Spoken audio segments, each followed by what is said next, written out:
ಮಹಾರಾಷ್ಟ್ರ ಪ್ರವಾಸದಲ್ಲಿರುವ ಉಪರಾಷ್ಟ್ರಪತಿ ಸಿಪಿ ರಾಧಾಕೃಷ್ಣನ್ ಅವರಿಂದು ಮಹರ್ಷಿ ವ್ಯಾಸ್ ಸಭಾಂಗಣದಲ್ಲಿ ನಡೆದ ಭಾರತೀಯ ಯುವ ಸಂಸತ್ತಿನ 29ನೇ ರಾಷ್ಟ್ರೀಯ ಅಧಿವೇಶನದಲ್ಲಿ ಪಾಲ್ಗೊಂಡರು. ಸಭೆಯನ್ನುದ್ದೇಶಿಸಿ ಅವರು, ರಾಷ್ಟ್ರೀಯ ಸ್ವಯಂ ಸೇವಕ ಸಂಘ ಸ್ಥಾಪನೆಯಾಗಿ ಶತಮಾನ ಪೂರೈಸಿದ್ದು, ದೇಶದ ಜನತೆಯಲ್ಲಿ ರಾಷ್ಟ್ರಭಕ್ತಿಯ ಪರಿಕಲ್ಪನೆಯನ್ನು ಸಶಕ್ತವಾಗಿ ಬಿತ್ತುವ ಕೆಲಸ ಮಾಡಿದೆ. ಅಂದು ಸಣ್ಣ ಸಂಘಟನೆಯಾಗಿ ಹೆಡ್ಗೆವಾರ್ ಆರಂಭಿಸಿದ ಆರ್ಎಸ್ಎಸ್ ಇಂದು ದೇಶಾದ್ಯಂತ ವಟವೃಕ್ಷವಾಗಿ ಬೆಳೆದಿದ್ದು, ಈ ನಾಡಿನ ಅಸ್ಮಿತೆಯನ್ನು ಪ್ರತಿಬಿಂಬಿಸುತ್ತಿದೆ ಎಂದರು. ದೇಶದ ಯುವಜನತೆ ಪ್ರಗತಿಯ ದ್ಯೋತಕವಾಗಿದ್ದು, ಇದೀಗ ಇಲ್ಲಿನ ಸಮರ್ಥ ಯುವ ಸಮುದಾಯ ದೇಶದ ದೊಡ್ಡ ಶಕ್ತಿಯಾಗಿದೆ. ಸುಮಾರು 65%ಕ್ಕೂ ಅಧಿಕ ಜನಸಂಖ್ಯೆ 35 ವರ್ಷದೊಳಗಿನ ತರುಣರಾಗಿರುವುದು ದೇಶದ ಭವಿಷ್ಯವನ್ನು ಸದೃಢಗೊಳಿಸಿದೆ.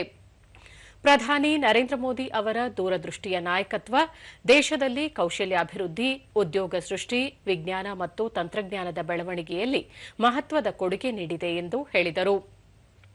2047ಕ್ಕೆ ವಿಕಸಿತ ಭಾರತ ನಿರ್ಮಾಣದ ಗುರಿ ಸಾಧನೆಯ ನಿಟ್ಟಿನಲ್ಲಿ ದಿಟ್ಟ ಹೆಜ್ಜೆ ಇಟ್ಟಿರುವ ದೇಶ ಎಲ್ಲಾ ವಲಯಗಳಲ್ಲಿ ತನ್ನ ಬೆಳವಣಿಗೆಯ ಸುಸ್ಥಿರ ಅಭಿವೃದ್ಧಿಯನ್ನು ದಾಖಲಿಸುತ್ತಿದೆ. ನವೋದ್ಯಮ ಸೇರಿದಂತೆ ಕೈಗಾರಿಕಾಭಿವೃದ್ಧಿ, ಮೂಲಸೌಕರ್ಯ ಅಭಿವೃದ್ಧಿಗೆ ಒತ್ತು ನೀಡಲಾಗಿದೆ ಎಂದರು. Our ideas are shaped, voices are strengthened, and most importantly, our characters are built nicely. Character building is the foundation of the true leadership. If our character is strong, our leadership will be impactful.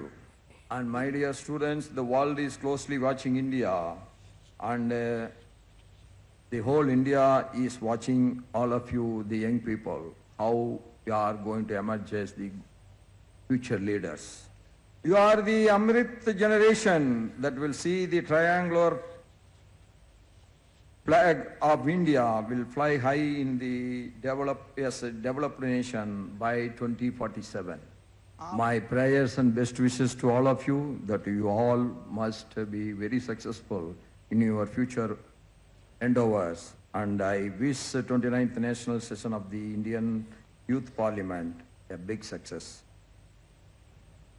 ಇದಕ್ಕೂ ಮುನ್ನ doctor Hedgewar ಸ್ಮೃತಿ ಭವನದಲ್ಲಿ ರಾಷ್ಟ್ರೀಯ ಸ್ವಯಂ ಸೇವಕ ಸಂಘದ ಸಂಸ್ಥಾಪಕ doctor Hedgewar ಅವರ ಸ್ಮಾರಕ ಹಾಗೂ ಪುತ್ಥಳಿಗೆ ಗೌರವ ನಮನ ಸಲ್ಲಿಸಿದರು.